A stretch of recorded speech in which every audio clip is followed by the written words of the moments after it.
ચાલો આજે આપણે સાસનો મસાલો બનાવીશું। એની માટે આપણે 1 વાટકી ધાણા લીધા છે, એનાથી અડધા આપણે જીરું લીધું છે, એનાથી અડધું આપણે વરિયાળી લીધી છે અને 1 થી 1.5 ચમચી જેટલો આપણે અજમા લીધો છે અને 1 નાની ચમચી આપણે મરી લીધા છે, કાળા મરી। ચાલો હવે આપણે બધી વસ્તુ થોડી શેકી લઈશું। આ બધી વસ્તુ આપણે શેકી લેવાની છે। चलो धाणा આપણે થોડાક શેકાઈ ગયા છે। હવે આપણે જીરું નાખી દઈશું, વરિયાળી નાખી દઈશું અને અજમા આપણે પછી નાખીશું, કાળા મરી નાખી દઈશું। આ બધી વસ્તુ કલર ના બદલાય એ રીતે શેકજો, કારણ કે કલર બદલાય તો એમાંથી સ્મેલ આવવા માંડે છે। આ તો ખાલી થોડું કડક થઈ જાય એ માટે થઈને આપણે શેકવાનું હોય છે। જો તમે તડકે મૂકી દો તો પણ આ હાલે, સારો તડકો હોય તો।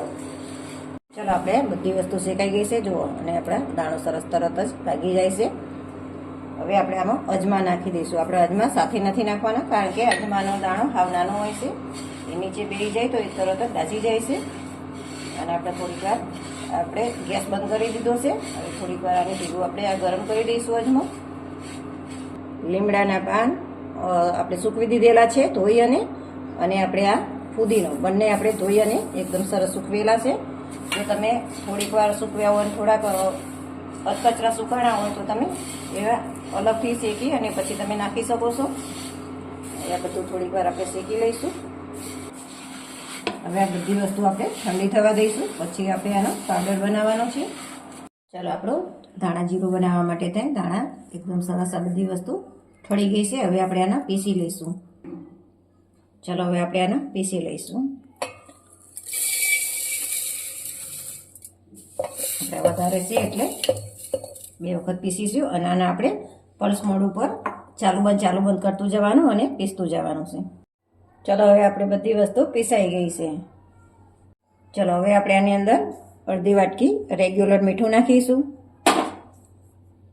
અડધી વાટકી આપણે સંચર નાખીશું, 1 ચમચી આપણે ચાટ મસાલો નાખીશું અને ચપટી આપણે હિંગ નાખીશું।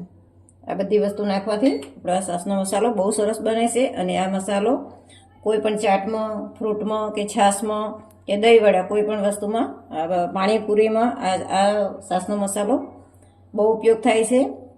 અને જો ઉનાળામાં તો સાસનો મસાલો હોય તો સાસ પીવાની બહુ મજા આવે છે। ચાલો આપણો જીરાનો મસાલો તૈયાર છે। જો આખું વર્ષ સચવી એમ તૈયાર થઈ ગયું છે। હવે આપણે આ કાચની બરણીમાં ભરી લઈશું।